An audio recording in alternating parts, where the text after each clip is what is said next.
Buenas tardes. Estamos conversando un café, este café latinoamericano en Crónica Digital, junto a Carlos Casanueva, profesor de historia, académico, y por cierto, nuestra voz y nuestros ojos en Caracas, Venezuela, de Crónica Digital. Y con un invitado bien especial, pues, un invitado que se trata de Francisco Tolosa, que es un politólogo y académico de la Universidad Nacional de Colombia, ex vocero de paz ante la Cámara de Representantes de Colombia y, por cierto, además, entre otras cosas, ¿no es cierto?, como buen académico, también escribiendo artículos, ¿no es cierto?, para una revista, me imagino que para diferentes revistas, en este caso la revista de Izquierda. ¿Cómo estás, Francisco? Buenas tardes. ¿Cómo estás, Carlos? Bueno, a Omar, a Carlos, a Crónica Digital y a todos compañeros y compañeras que desde el Austral Chile siguen este espacio y se interesan por conocer acá la conflictividad latinoamericana en el Caribe. Estamos acá disponibles y prestos a compartir y intercambiar con ustedes, compañeros y compañeras. Eh, Saludo Omar, Ujú. Francisco, nuestro hermano de lucha latinoamericana, de la patria grande, y sobre todo muy pendiente del proceso colombiano y nuestro americano. Desde Venezuela, Caracas, muy pendientes también de las relaciones colombo-venezolanas, de la patria de Bolívar, y muy interesados en el análisis de nuestro académico, hermano, politólogo Francisco Tolosa. Así que un abrazo desde Caracas. Francisco, la situación latinoamericana, bueno, ya sabemos cómo estamos, ¿no? Como se dice, acá en Chile se dice entre Quiltrón y Perro Flaco, o ahí, más o menos, ¿no? Y sin embargo, en Colombia se abre una perspectiva de esperanza. Estuvo Francia Márquez en Chile, dejó una huella importante en algunos sectores, conversaciones, diálogos, propuestas, ¿no es cierto?, de la posibilidad de conversaciones sobre el tema de la paz, del conflicto con el Ejército de Liberación. Entonces, y que se dieran y que la posibilidad de que se den en Santiago de Chile. Me imagino que habrán otros elementos también que a la política colombiana le interesa en esta relación con Chile, que es de larga data, ¿no? Por cierto, entre las derechas se dio de manera muy fuerte, por cierto. ¿Cómo ves tú ese escenario hoy día? ¿Qué perspectiva le ves? Yo diría que entender la particularidad de cada proceso político latinoamericano es imposible sin el contexto general. Acá durante un largo tiempo se nos dijo que hubo un ciclo progresista. Durante otro largo tiempo nos hablaron de un contraciclo, una ofensiva conservadora.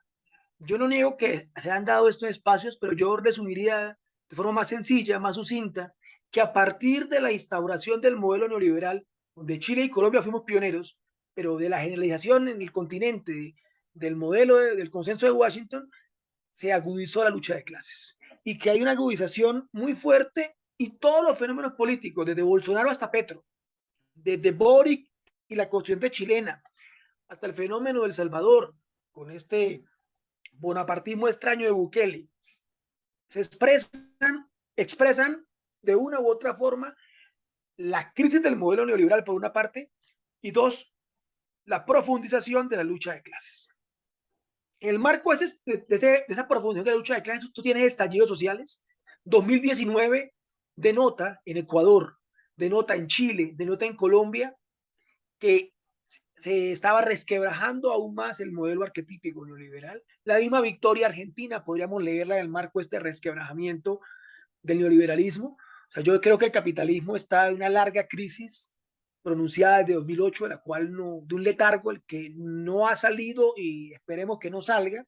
Eso va a construir la alternativa al capitalismo.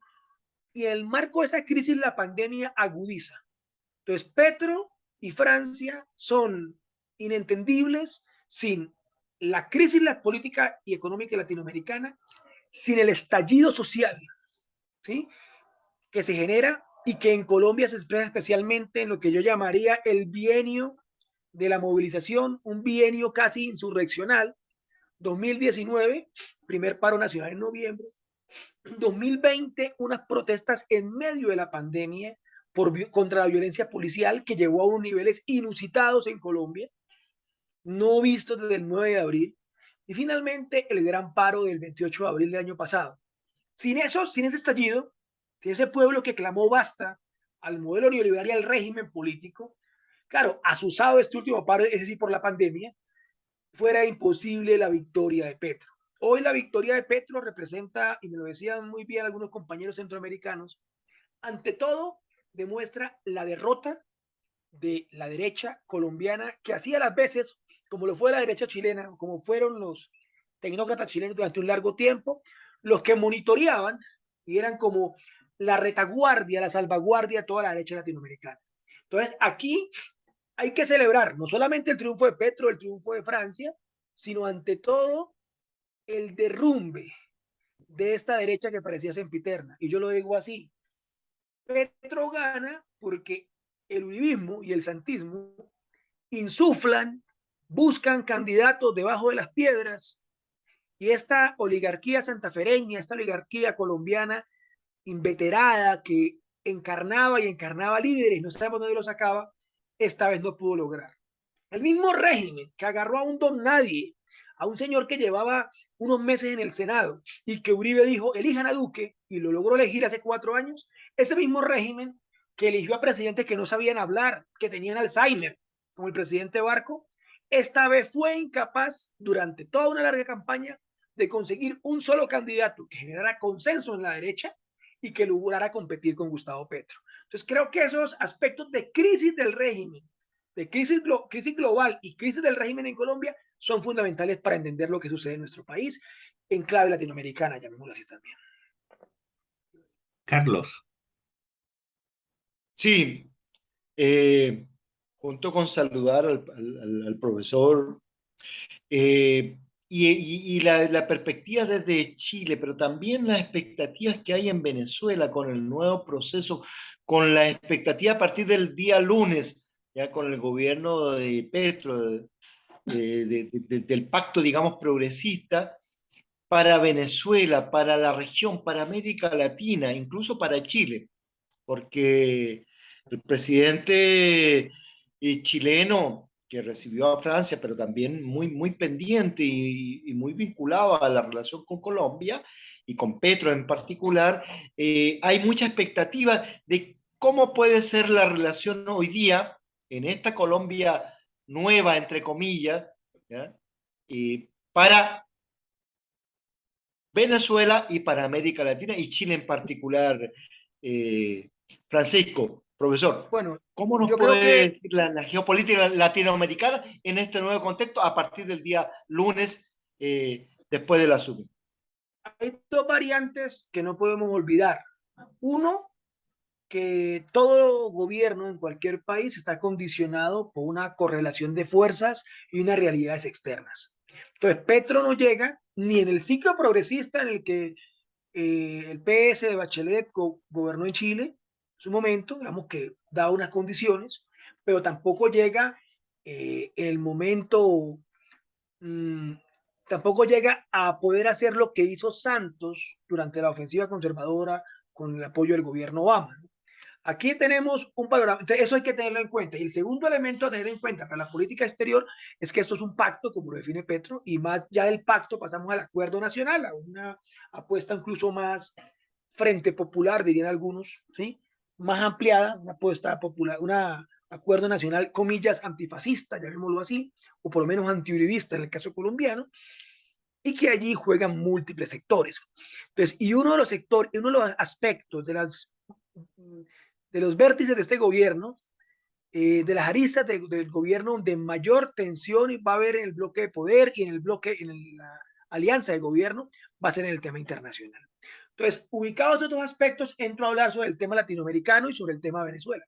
Muy diciente, por ejemplo, que Francia, siendo vicepresidenta, ella haya viniendo del movimiento social, lance una consigna: no seré una vicepresidenta ornamental, no seré un ornamento, no soy una figura simplemente de relleno, como decimos en Colombia, sino aspira a jugar un papel político dentro del gobierno nacional. Y enhorabuena, tomó la decisión de hacer su gira latinoamericana, que es algo que Colombia hacía un largo rato no hacía. Por aspectos obvios de la conflictividad con Venezuela, hay un sector del nuevo gobierno temeroso, diría yo, pacato, timorato, con respecto al restablecimiento de relaciones o con respecto a una postura más decidida de parte del gobierno nacional con respecto a la integración latinoamericana con este gobierno entrante. Pero aún así, acá hay realidades de acuño. La primera, la frontera colombo-venezolana es un país del tamaño geográfico y de la población de Chile, para ponerlo, con regiones muy marcadas. Es una frontera fluida. Yo personalmente soy nacido en la frontera.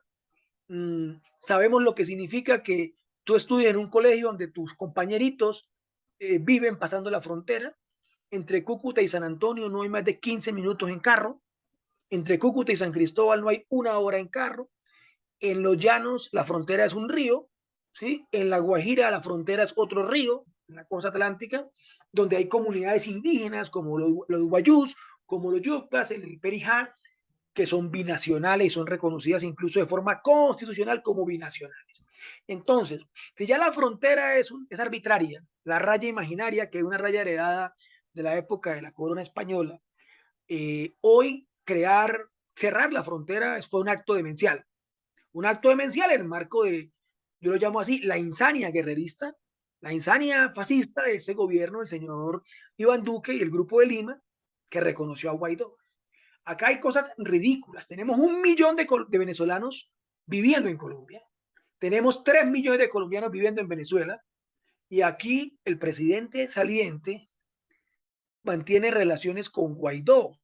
Le piden extradición presos a Guaidó, ¿sí? Que no tiene ningún poder efectivo en territorio venezolano. Acá estamos ante un ridículo ingente. Tenemos dificultades, efectivamente, de criminalidad fronteriza.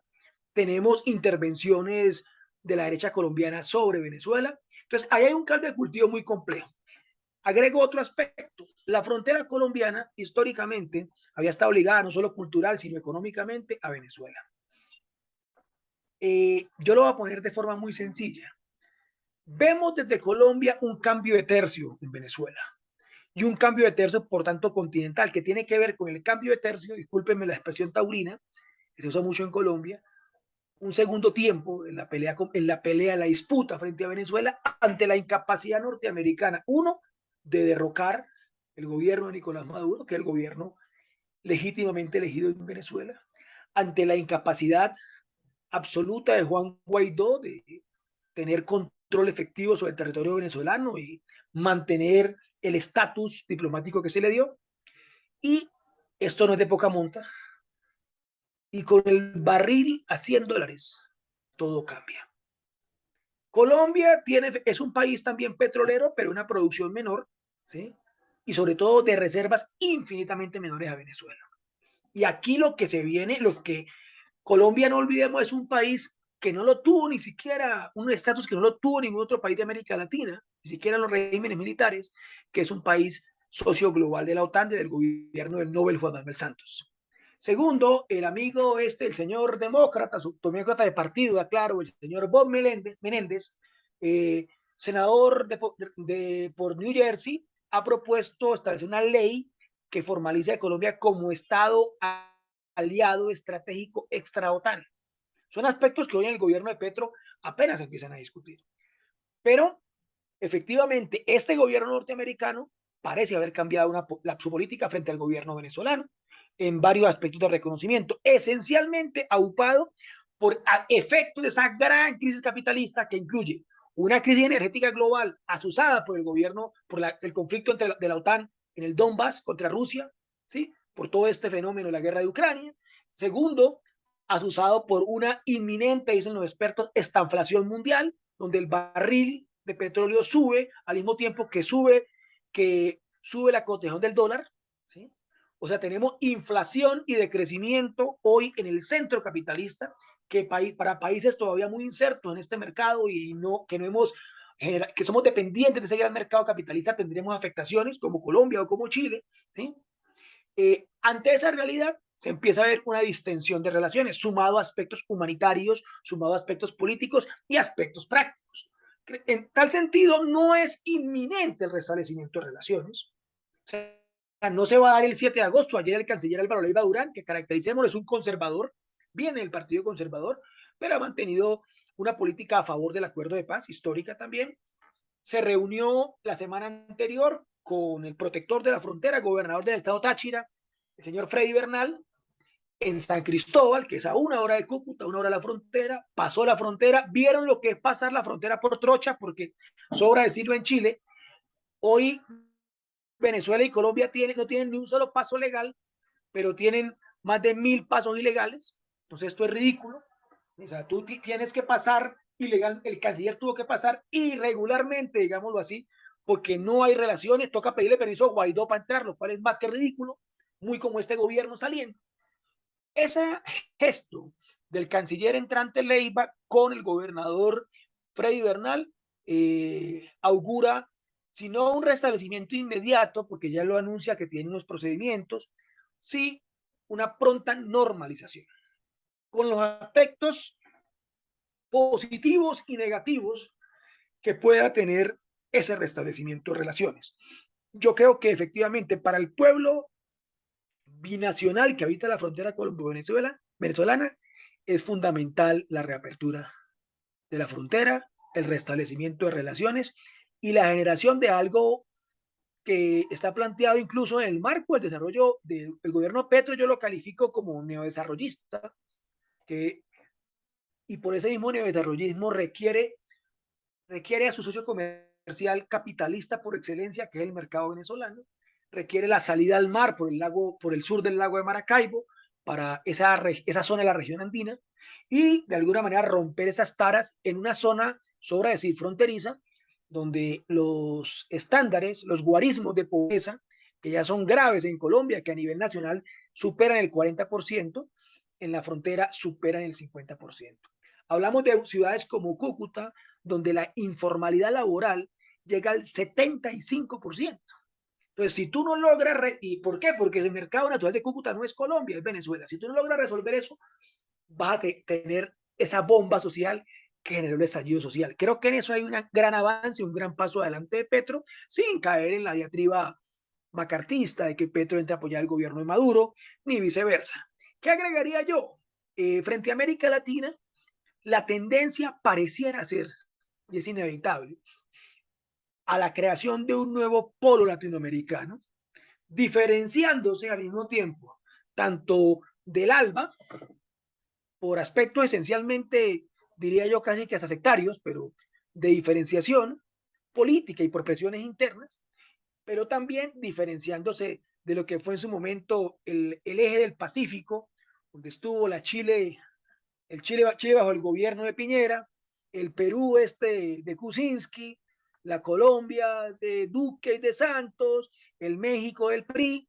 Hoy tú tienes que ubicar que hay, posiblemente con el triunfo de Lula en Brasil, tú tendrías con Brasil y México, tendrías la mitad del PIB y la mitad de los habitantes de América Latina en un modelo neodesarrollista, lo diría yo, o un modelo por lo menos alternativo, y en todo caso, un modelo de soberanía política, de diferenciación o de matiz frente a un imperialismo y frente a un gobierno como el de Washington, que su senilidad se expresa como nunca antes en Joe Biden, ¿sí? O sea, yo creo que Joe Biden es como un símbolo mismo del capitalismo senil, como lo definía el maestro Weinstein en su momento en Argentina. Si tú le sumas a esto un gobierno alternativo en Chile, un gobierno alternativo en Argentina, un gobierno alternativo en Colombia, tienes un bloque distinto. No es el ALBA, pero tampoco es el viejo, los nostálgicos del ALCA que tuvimos durante mucho tiempo. ¿Qué agregaría yo frente al tema latinoamericano? Y así lo celebró América Latina. Y yo entiendo la expectativa que se ha generado. porque además hay una cosa que estas redes sociales, este nuevo momento histórico de las redes sociales, ha generado la solidaridad internacionalista también. Nosotros sentimos y apoyamos acá al pueblo chileno en 2019. Nosotros sabemos que lo que fue el paro 2021 tuvo un apoyo, una repercusión latinoamericana, como estuvimos muy pendientes de las protestas del pueblo panameño en estos meses, ¿sí? Como estamos muy pendientes de este régimen del terror que tenemos acá al sur de Colombia, con el presidente Lazo en Ecuador, ¿sí?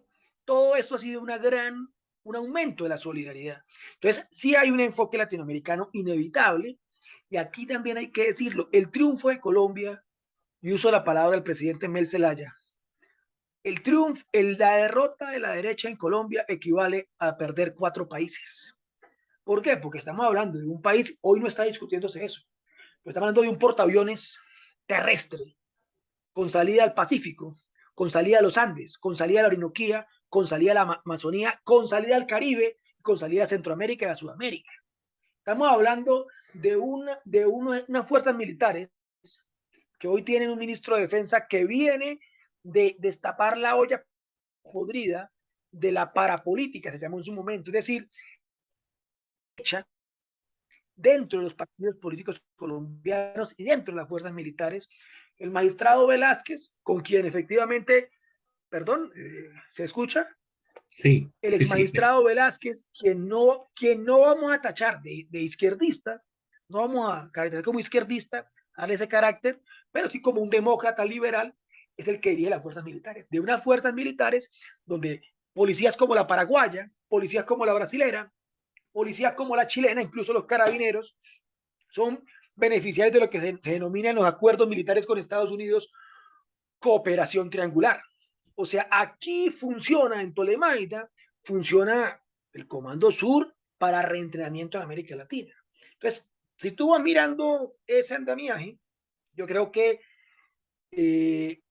para usar el argot beisbolístico, que allá en Venezuela entienden mucho, pero tal vez acá nosotros en los Andes no tanto, acá habían, si se gana Brasil, yo no sé si la izquierda ganó completo, pero la derecha, a la derecha le metieron un jonrón con las bases llenas en el último año. Chile, donde se pensaba que ganaba la derecha, Honduras, Colombia y Brasil. Más allá del carácter de estos 4 gobiernos, se trata de 4 plazas fuertes, ¿sí? De la derecha, 4 enclaves de la derecha continental y del imperialismo, en la que hoy gracias a la crisis general de la derecha continental y a la crisis económica y a la crisis imperial, sobre decir, no es una crisis terminal, no estamos en los estertores de Estados Unidos, para nada de ello, pero esta crisis expresa que en menos de un año 4 plazas centrales de la derecha latinoamericana puedan estar dando un giro hacia un modelo alternativo o por lo menos hacia la integración latinoamericana. Y creo que eso es importante. Fue muy elocuente, porque aquí en Colombia ha sido un país, tenemos una expresión, Colombia es un país mediterráneo, así tenga 2 mares, es un país parroquial, ¿sí? Es un país donde el conservadurismo fue tan férreo que impidió incluso la migración europea por el miedo a la contaminación religiosa, ¿sí? Y Colombia poco mira a América Latina. Sabemos que hay otros países que tienen fenómenos similares, insulares, llamémoslo así, frente a América Latina, pero afortunadamente el gesto político de Francia, la venida de los presidentes latinoamericanos a Colombia, las relativas buenas relaciones con Estados Unidos en las que hasta ahora se ha mantenido el nuevo gobierno, auguran unas posibilidades interesantes, sobre todo en ese aspecto. Y última idea frente a América Latina.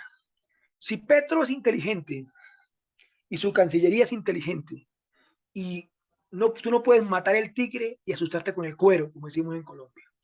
El único factor real, aparte del pueblo movilizado en las calles, que podría estar a favor de la correlación de fuerzas con Petro es el factor internacional. Esta en América Latina. Porque el cambio en las fuerzas militares va a ser un cambio, si no eterno, si no perenne, no va a ser inmediato. El cambio en los factores reales del poder económico se va a mantener. Aquí estamos hablando apenas, compañeros del sur, de la reforma agraria, de una reforma agraria que Bolivia hizo en los 50, ¿sí? Acá para Colombia es revolucionario hacer una reforma que Bolivia, que ubicamos como un país no precisamente el más desarrollado del capitalismo, hizo hace más de 60 años. Entonces tú vas a tener todavía el enclave la presencia gringa, la presencia del gran capital transnacional y colombiano, y tú vas a tener pues una clase política que no se termina de renovar. Y acá me meto en el último aspecto. Petro camina por la cornisa en lo que llamamos el poder constituido en Colombia. Una de las características del régimen político en Colombia, a diferencia del Cono Sur y a diferencia de Venezuela, es el santanderismo. ¿Qué es el santanderismo? Bueno, la figura de Santander, el antagonista de Bolívar, pero Santander tiene una característica también de la frontera colombo-venezolana, que era que Santander combinaba las formas de lucha. Al mismo tiempo, legalizó la represión, la dominación, la trampa, y sin ningún empacho, sin ruborizarse, ejerció la violencia. Acá muchos reivindican a Santander como el que dice, hacía los códigos, al mismo tiempo que hacía los códigos, conspiró, dirigió la conspiración septembrina contra Bolívar en 1828, por poner solamente ese ejemplo. Aquí la derecha colombiana no ha necesitado una dictadura militar porque el gobierno civil le ha dado mayores garantías a los militares que cualquier gobierno militar. Hablamos de un complejo militar económico colombiano que se come más del 3% del PIB. Si tú miras el gasto militar, el Instituto de Estocolmo de Paz, el CIPRI, hace una comparación. En el hemisferio occidental, solo 2 países nos comemos más del 3% del PIB en gasto militar, Colombia y Estados Unidos. Ni siquiera en Chile los carabineros corresponden al Ministerio de Defensa. Ni siquiera en Chile, ¿sí? Ni siquiera en la Argentina de Videla.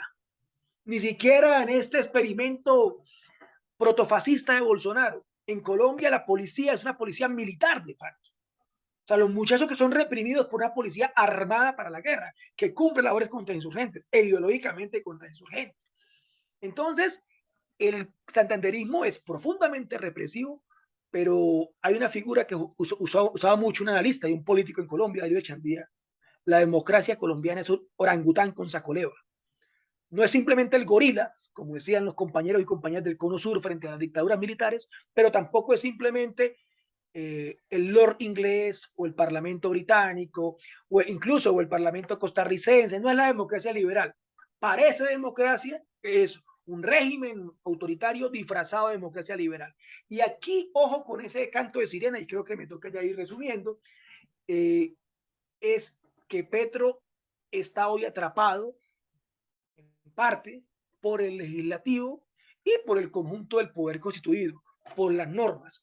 Hoy del Parlamento, pongo un ejemplo del Parlamento, de lo que llamarían acá la Cámara Alta, el Senado, Petro tiene, si acaso, 40 de 108 diputados, dirían en Chile. Si acaso. Claro, tú tienes unas alianzas de partidos tradicionales que se han adherido. Nosotros decimos que el Partido Conservador, por ejemplo, acá es un partido de gobierno, no importa quién gobierne, o sea, ellos siempre serán partido de gobierno para pedir prebendas burocráticas, pero la reforma mínima que plantea Petro, la pensional, la tributaria, lo que llaman ahora la ley contra el hambre, son las primeras que entran. La tributaria, porque este señor Duque, hermano, nos deja un déficit fiscal único de casi 8 puntos del PIB, 83 billones en plata colombiana, o sea, 20.000 millones de dólares mal contados de déficit fiscal del Estado, deuda pública por encima del 50% del PIB. Para que ubiquemos acá, la última gran crisis colombiana fue en el 99, caímos 4 puntos antes de la pandemia y la deuda no llegaba al 40% y hubo corralito. Hoy la noticia es que en año corrido, antes de irse Duque, la inflación, que es el gran fetiche de los monetaristas neoliberales que han dirigido esta economía, vuelve a estar en 2 dígitos, estamos en el 10,6 de inflación. Después de 20 años, después de 22 años, la última inflación de 2 dígitos fue en el 2000, el gobierno Pastrana. Hoy, pobreza por encima del 42. Hoy tenemos, para seguir con esas cifras bien dramáticas, diría yo, desempleo otra vez de 2 dígitos. Entonces, la prioridad del gobierno es tributaria para tapar el hueco fiscal.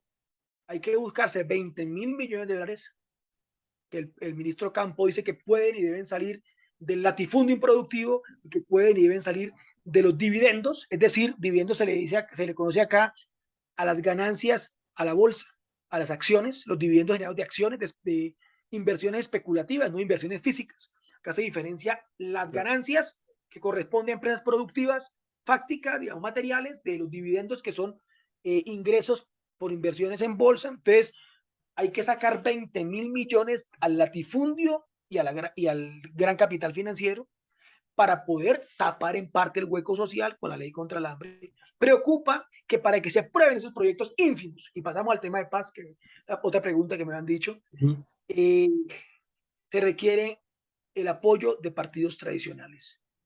Ese límite, ese cierre político que está jugándose justamente ahí en el Parlamento colombiano, puede ser uno de los primeros conflictos del gobierno Petro, que ya se empiezan a ver en algunos aspectos más burocráticos. Y yo dejaría para ahí, para pasar al tema de Sí. paz rápidamente, si no me extiendo mucho. Sí. Omar y profesor Tolosa, una pregunta antes de pasarte a Omar.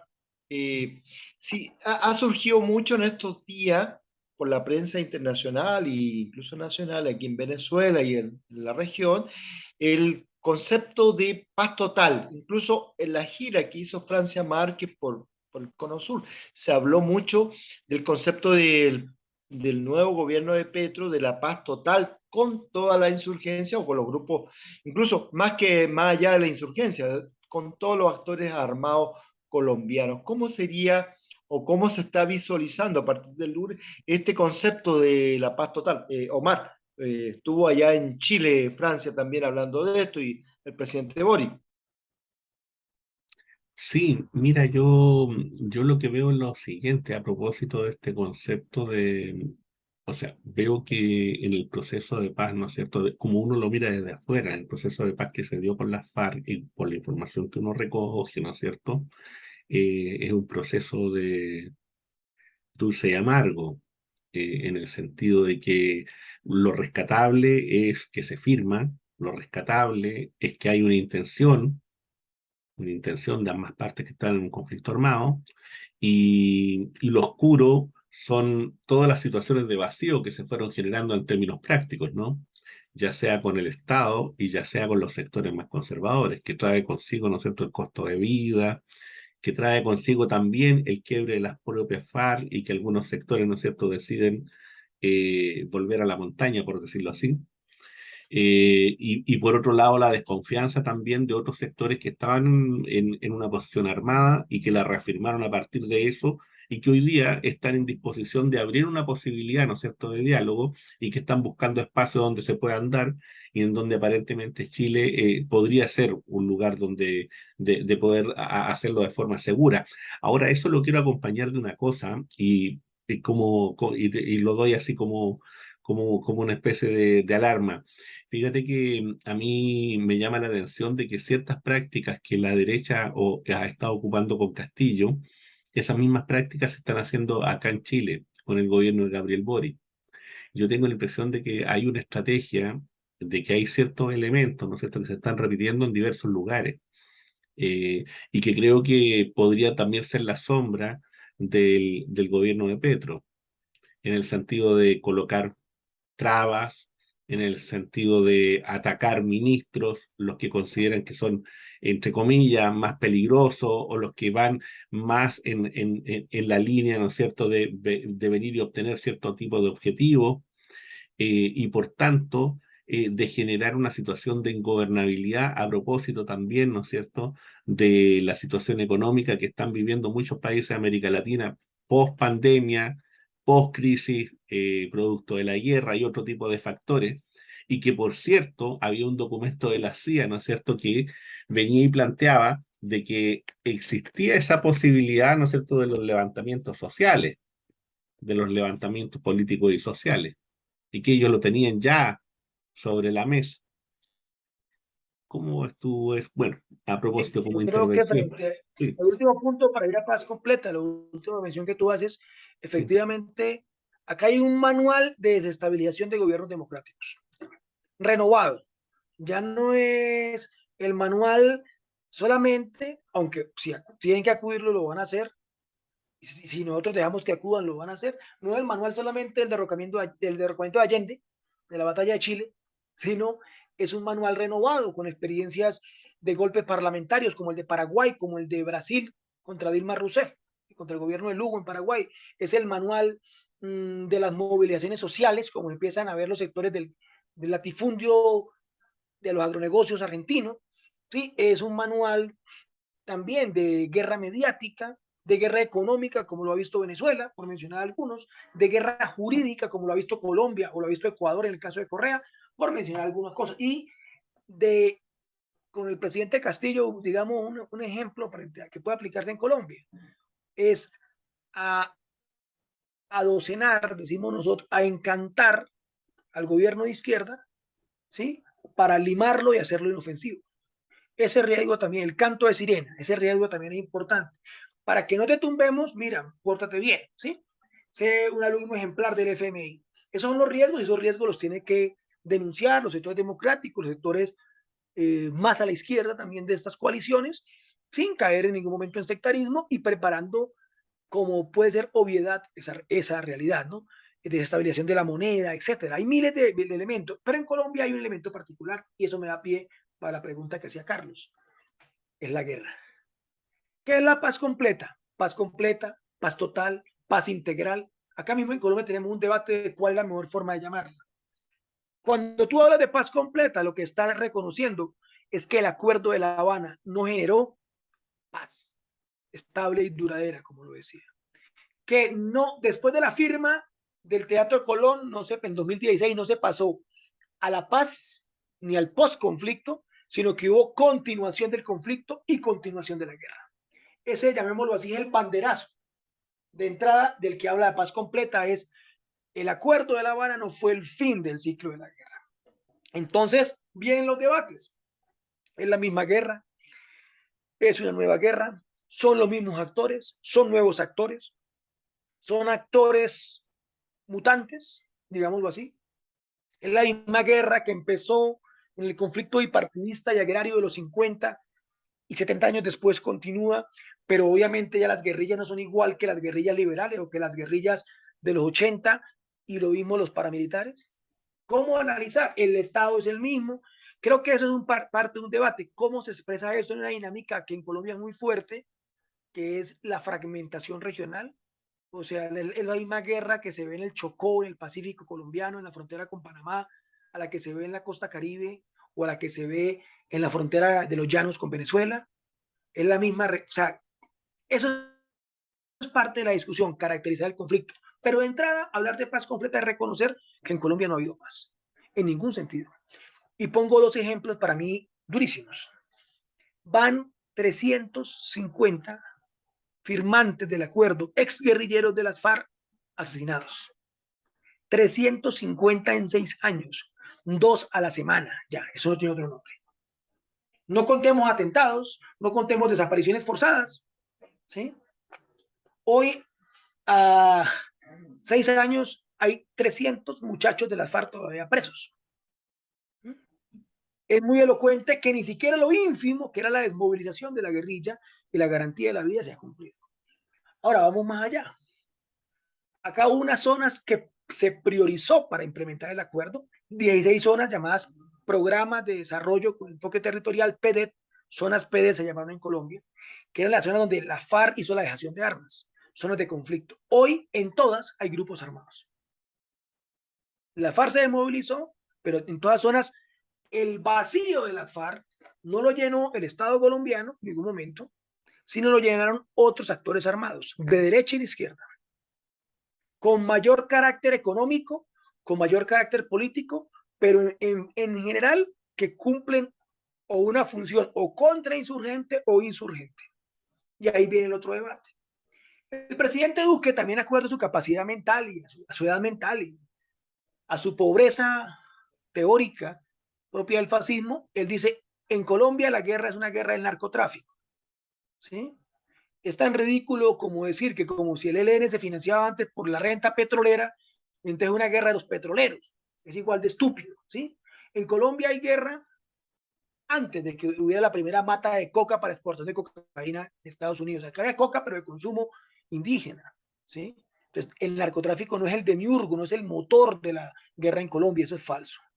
Aquí hay neoparamilitares más lumpenizados, más narcotizados, como fueron los paramilitares de los 90 con Carlos Castaño, más fragmentados, pero igualmente cumple una función de política de Estado, una función contrainsurgente. Yo quiero traer a colación el comandante paramilitar de las AUC extraditado en Estados Unidos, Salvatore Mancuso, dice: reconózcame en la JEP, en la Jurisdicción de Paz, como agente de facto del Estado, y se reconoce como agente de Estado, un paramilitar, narcotraficante. ¿Mm? Dice, yo cumplimos, ¿y de dónde toma la figura jurídica? De la sentencia contra los Estados Unidos, que reconoce a grupos de contra en la guerra en Nicaragua como agentes de facto del Estado norteamericano, por ejemplo. Hay grupos paramilitares, el Clan del Golfo, que hizo un paro. Yo saqué una editorial hace poco en video sobre ese paro, hace 2 meses, un paro en un tercio del país, un grupo paramilitar. Eso no lo hace una bandola de narcotraficantes, eso no lo hace una banda de jaladores de carros. Sí, eso no es un problema delincuencial como con el nuevo neologismo de moda en Colombia, multicrimen, no. Hay un proyecto político de derecha y de presión política en unos sectores del paramilitarismo. En el paramilitarismo. Ya no es el paramilitarismo más organizado, más articulado, sino fragmentado a nivel regional. De otra parte, se mantiene la guerrilla del ELN, se mantiene la disidencia de la guerrilla del EPL, que para mí es la muestra de procesos de paz fracasados. Hace 30 años se movilizó el EPL y dijeron, no, esos son 3 locos que se quedaron en el Catatumbo. Hoy ese grupo es un grupo que persiste 30 años después, controla una parte del territorio regional y se ha expandido. El ELN llegó a zonas a las que nunca había llegado porque estaban las FARC. Llegó al Meta, llegó al Cauca, se fortaleció en el sur de Bolívar, se fortaleció en Arauca, y acá hay por lo menos 2 grandes disidencias, se dice acá genéricamente, pero 2 grandes grupos de origen en las antiguas FAREP. Por un lado, las que se denominan FAREP a secas, que no entran al proceso de paz, ¿sí? Dirigida por un grupo del bloque oriental. Y por otro lado, la segunda Marquetalia, que se rearman producto de la traición, lo que se denominó la perfidia, para usar la categoría propia del derecho internacional al acuerdo de paz. Entonces, tú tienes viejas y nuevas guerrillas, viejos y nuevos paramilitares, tú tienes terrorismo de Estado de vieja y nueva data, que no se termina de esclarecer todavía. Y yo creo que la paz completa es una oportunidad, la paz total o la paz integral es una oportunidad de reconocer otra cosa, que las paces incompletas, que las paces parciales no resuelven nada. Y yo agregaré una cosa, la mera desmovilización no resuelve nada. Si tú hoy desmovilizas al ELN, si lo desarmas, en el Catatumbo, los paramilitares, el EPL o las nuevas FARC o la segunda Marquetalia o quien sea, va a hacer control de ese territorio. Porque además, y esto es un aspecto, no se han resuelto los problemas que causaron la guerra: el problema agrario, las garantías políticas, la soberanía nacional y pues, la presión imperial de Estados Unidos con el arma jurídica política de la extradición. Entonces tú tienes que desactivar simultáneamente. Yo tengo una idea y le hemos planteado así acá: muchas mesas, un único proceso. Tienen que ser procesos simultáneos. Tú tienes que reconocer la identidad y la peculiaridad propia de cada grupo, de los nuevos, los viejos. Tú tienes que reconocer el carácter político de esos grupos. Tú tienes que reconocer la vinculación orgánica de sectores paramilitares con el Estado colombiano y viceversa, del Estado colombiano con violencia paramilitar. Y hay que buscar salidas. Hay que buscar salidas. Esto no es tan sencillo como acá hay una guerrilla. La paz completa no es tan fácil como decir negocio con el ELN y ya. Esa sería otra paz incompleta. Acá hay que negociar con el ELN, que tiene un gran avance. Acá se logró construir una agenda de 6 puntos en Quito, ¿sí? Pero el gobierno de Duque rompió, después de una acción militar del ELN en Bogotá, rompió el proceso de paz y tiene en la práctica exiliada su comandancia, o aparte de su comandancia en Cuba. Quiso acusar a Cuba quiso pedir a Cuba que los entregara en extradición y acusó a Cuba ante Naciones Unidas, después de que fue un país garante del acuerdo de paz con las FARC, lo acusó de ser un estado protector del terrorismo, un santuario de terroristas. Entonces, acá hay que renovar con el ELN y hay que abrir con diferentes grupos. Creo que en eso hay un consenso frente al gobierno, y como todo en Colombia, hay que hacer los ajustes jurídicos necesarios y los ajustes políticos. Creo que hay muchas cosas que aprender. Yo comparto lo que dice Omar, el sabor agridulce, o digamos que en La Habana no se cumplió, todos apoyamos el acuerdo. Mejor dicho, lo voy a resumir como lo decimos acá. Criticar el acuerdo de paz no es estar en contra del acuerdo de paz. En cambio, alabar lisonjeramente el acuerdo sin que se resuelvan los problemas de la guerra es hacerle un flaco favor a la paz. Entonces aquí, justamente, el mayor aporte del acuerdo de paz es ese, es poder plantear sus grandes fallas, por ejemplo, el acuerdo de la Comisión Técnica sobre la dejación unilateral de armas, por ejemplo, las garantías de seguridad, por mencionar algunas, que la no participación masiva de la ciudadanía, que tuvo dificultades, esas cosas deben ser ajustadas y, llamémoslo así, resueltas en unos nuevos procesos de paz que estamos en ciernes de empezar, porque aquí el periodo dura 4 años y no hay muchas posibilidades de continuidad. Hay que garantizar el cierre del ciclo de la violencia. Para mí, eso sería un gran paso. Además, no solamente para Colombia, sino para América Latina, porque tú le quitas la excusa histórica de intervención norteamericana en Colombia, y que es una intervención amenazante para todo el continente. Yo dejo por ahí, compañeros, porque creo que me extendí en extremo y ya debo salir. Pero agradezco inmensamente la invitación y bueno, siempre a compartir con ustedes en el tema que consideren. Muchas gracias, Francisco. Muchas gracias, Carlos, por este contacto, ¿no es cierto? Por abrir este camino, ¿no es cierto? De lo que significa el café latinoamericano, un cafecito de conversa, ¿no? Pero colombiano, que no sea brasileño, porque es muy amargo, un café colombiano. Bueno, un abrazo de la patria grande y los dejo. Me tengo que desconectar, compañeros. Sí, Café de la patria esté muy grande. bien. Chao, chao. Listo, muchas gracias. Nos vemos. Chao, chao. Chao, chao.